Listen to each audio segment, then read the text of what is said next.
Hey, what's up, everybody? Welcome back to Falcon Blues TV. It's your boy Sachin, the American commentator, and it's an instant match reaction for Everton 1, Sheffield United nil at Bramall Lane.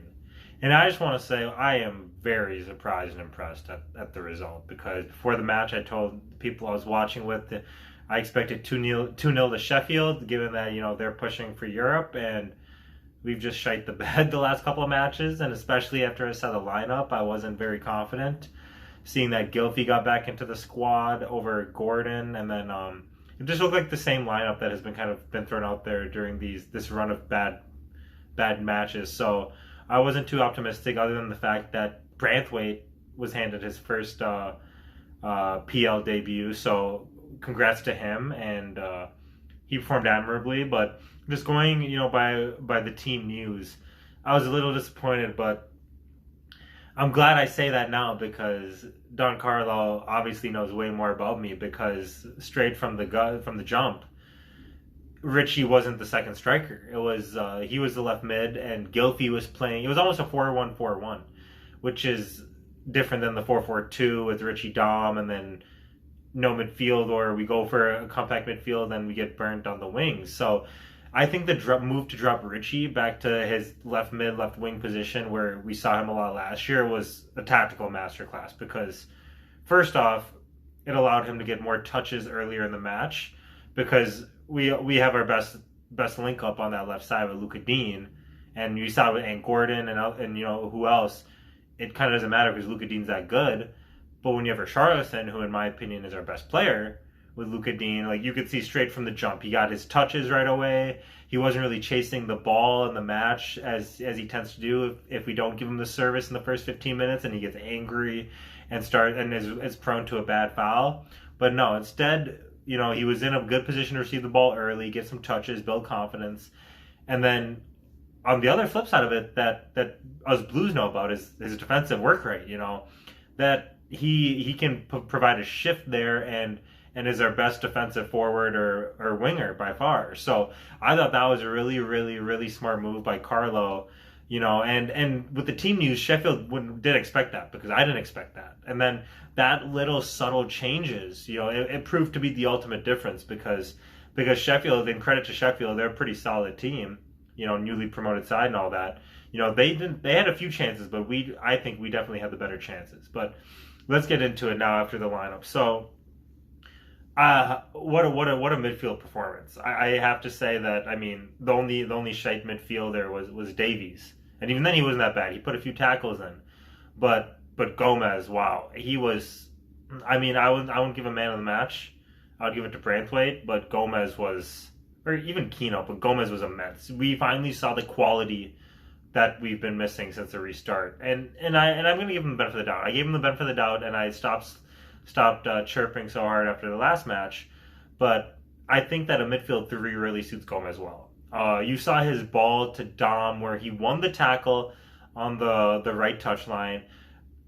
And he looked pretty quick getting to that ball. He outpaced, I don't know if it was the Sheffield center back or the left back, but he outpaced him to get the ball. And a perfect first time ball into Dom's stride, and Dom's touch was terrible and off the chest shoulder straight to the keeper. But that one pass was just one example of Gomez's excellent performance yesterday.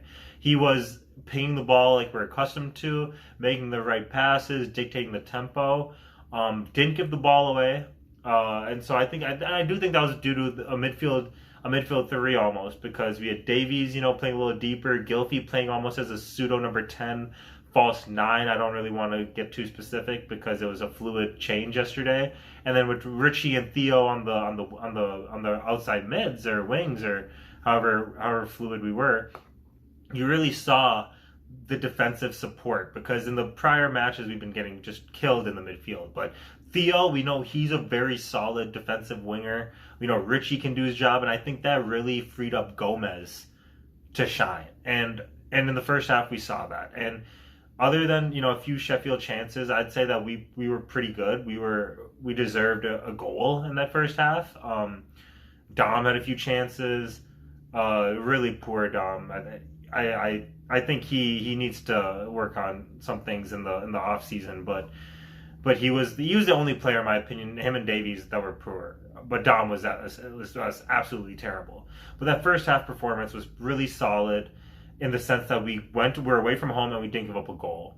And yeah, they had a few chances and whatnot, but we kept the clean sheet. And then second half starts, and my goodness, we look like a completely different side. Both managers, I'm sure, told the players that the first half performance was shite and they needed to step it up. But we were flying for that second 45 minutes because Sheffield literally never looked like they were going to threaten the match up until the last, stoppage time and last 5 minutes before then, where they were throwing the whole kitchen sink. But we played it perfectly. We sat back, we absorbed it. We knew when. Well, we had Gomez bringing the play. And we had Richie and Dean on the left with the beautiful link up and combo play that was able to push us forward. Because when Gomez is pinging those passes left and right, then you have Richie and Dean in one-on-ones. It's more often than not going to lead to a good move. And we had some very good moves. The only issue is that the final ball was lacking. And sometimes, Luca's final balls weren't the best. Theo's final balls were amazing. Like, Dom should have scored the one off the post.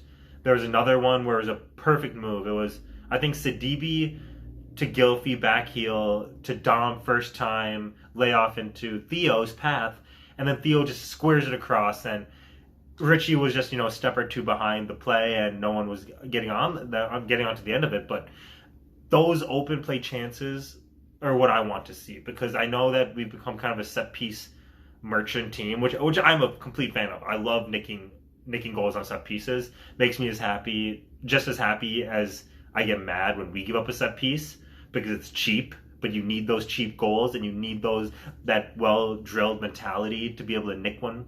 And because it was the winner, Richie's set piece was the winner, and Gylfi said it was all Richie's hard work and skill that did it, because he just put a good ball into a dangerous area, and Richie turned it in on target. And it was very similar to Branthwaite's goal he conceded at Wolves, because a foul given away in the first 30 seconds of the half, near the midfield line, but in the opposition half, just a near post ball, and the front man beats his man and heads it far post. Literally carbon copy, but luckily for us, we're on the positive side of that.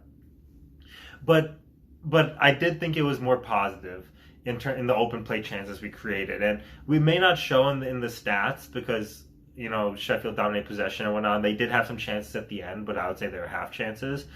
And I'd say that anyone who watched the match would agree with me in saying that we were the better side and deserved that 1-0 win. But it was just a huge shock to me and a huge surprise. And I'm glad that these players, especially after what Carlo had said about we need help in midfield, we need help in attack, we need help in defense, and then challenge the players, that they responded, because we've seen some of these frauds, Gylfi and others, just quit on managers. But Gylfi and Gomez looked very quick today, so they clearly were up for it. And whatever was said, maybe it was you're either being binned off if you don't perform or whatever it may be. It worked, and I'm happy. And I said I know I wanted that the season to be over, but that was because we were playing like shite. The players are shite. The players have a shite attitude. But now, we win. My tune has changed. But I guess that's being an Everton fan. I went on Twitter after the match, and it's crazy to see so much positivity after 2 weeks of just fume. But let me take these positive thoughts into my final thought of the match. Jared Branthwaite. My goodness, I don't understand our scouting department. How can we find lower league 18, 19-year-old gems like Mason, Dom, Jared, and then fucking spend 30 million on a Wobie? It makes like Branthwaite looks like a Rolls Royce already in his first start. I don't want to get too ahead of myself, but he came from the third division or League One. I'm pretty sure. Correct me if I'm wrong in the comments. And then we have a Wobie, 30 million from Arsenal, who sometimes he looks like he couldn't even play in League One. So to me, that's just a little bit. We need to get that sorted. But I'm very happy with how we've been spending these £1 million, on these £1 million purchases, because this is how. First of all, it makes me feel good as a supporter seeing us buy good youth. And second of all, this is how a well-run club operates. They all buy young, solid 15 to 18-year-old players that have potential to try to develop them. If they're first-team quality, great. If not, you sell him for, a couple 100% profit. given that they're small transfer fees. But that's the way it should be done. So to see Jared step into his first start, I thought he was a mess. He was my man of the match. He did not look 18. His physically, technically, he is very, very, very solid. And I do want to give credit to Keno, because I think Keno has probably been our best player since the restart. He's looked really, really solid. No, he looks assured. I think he's gotten back to the basics. He looks assured. But I was very impressed by his performance yesterday, and I think he had a super underrated performance, not only for the clean sheet, but for his communication. Because Jared, first start, 18-year-old, he's going to have his butterflies. He may be, Thiago Silva 2.0 or Sergio Ramos 2.0, but it's still his professional debut in the PL. You're going to be nervous. It's only natural. So to have Keane settle him down, and straight from the off, those two looked really solid. No nervy moments. Keane was everywhere, and Braithwaite was mopping up. I thought it was a really solid performance. But that positivity, this gives me positivity, to the future now. The fact that I think our center back situation sorted. Keep Mina, sell Mina, whatever. Maybe get Gabriel, maybe get Thiago Silva, but the fact that we have Keno, Mace, and now Jared and Lewis Gibson, Lewis Gibson's loan could do him a world of good, like it did to Mason. So I want to say I'm cautiously optimistic about the center back and defense situation. Center back situation. We still need to right back, but hopefully that gets sorted. But Jared Braithwaite, take a bow, mate. Hope you and Mason Maldini get to be in our defense for many years to come. Anyways, huge 1-0 win. Let's relegate the Bournemouth Tories on Sunday. Don't want to go to the South Coast and Vitality Stadium anymore. Don't like the look of it. Anyways, up the fucking toffees, Colin Chong.